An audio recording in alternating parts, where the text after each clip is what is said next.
Good morning. It's Friday, December 20th. And you know, when I'm looking to rant about something, I try to find something that would be interesting. I usually succeed, sometimes with better material than others. But this time in searching, I found something very interesting. And it's something that affects a small portion of people whose lives are spent in the entertainment business. They are musicians.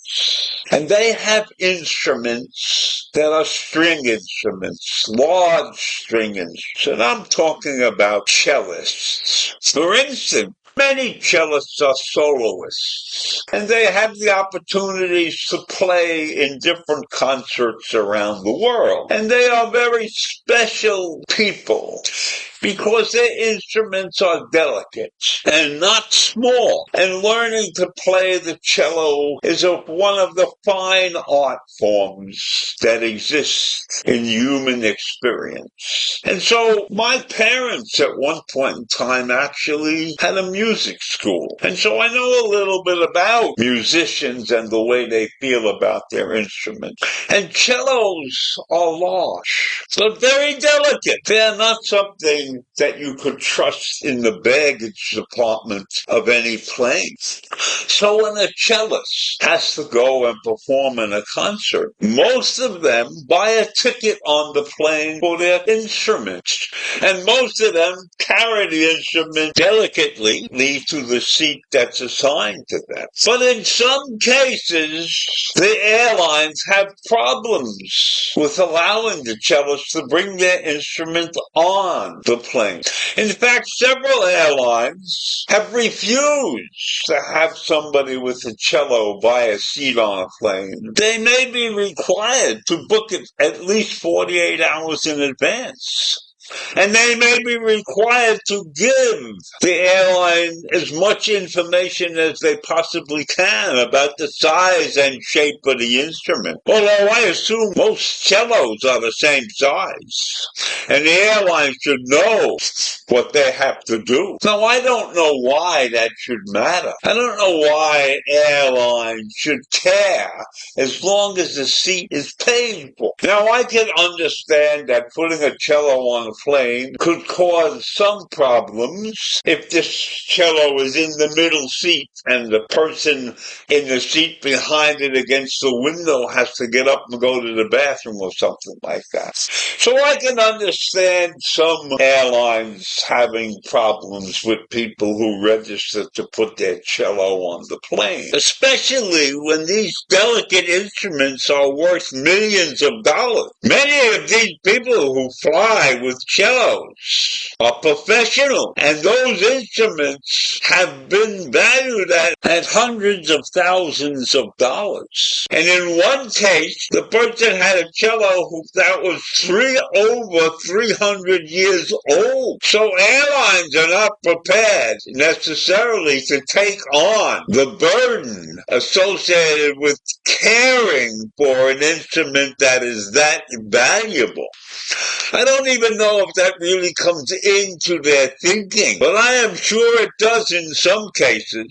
But in any event, there are many cases where the cellist has gotten the seat and then they have been denied entrance at some point in time. And that's unfortunate because these cellists have engagements. They may fly 2 or 3 times a week to perform, and that is a problem if they are going to run into consistent issues with the airlines. So just last week, the cellist Shaku Kani Mason had to cancel a concert in Toronto after an airline refused to let him board with his instruments, even though he had bought the ticket for it.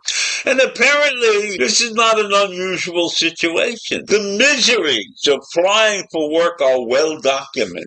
You have delays and you have cancellation, and you have the internal gamble to check or not to check your bags, risking damage or lost luggage. But for professional cellists, these tools of the trade are extremely delicate instruments.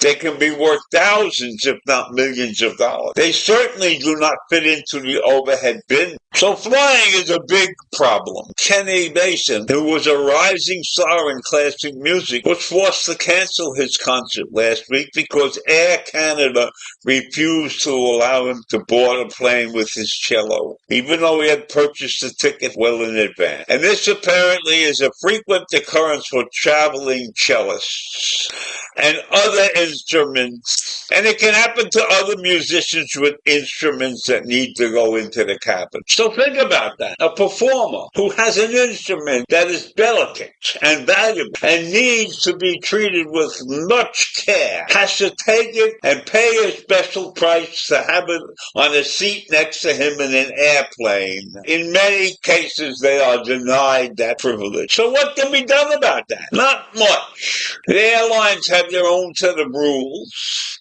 And I guess if you're a cellist and you're making a decent buck, you could hire a private plane and get someplace. But not all of them can afford to do that. But it's an interesting conundrum, because I'm sure that there are many people who travel with large packages that are very valuable and that can reasonably be protected in the baggage department. So cellists are artists, and they ought to be treated with special care. But I don't know what the answer is, because the airlines have enough problems taking care of regular customers, and they don't need to be trapped in some special situation.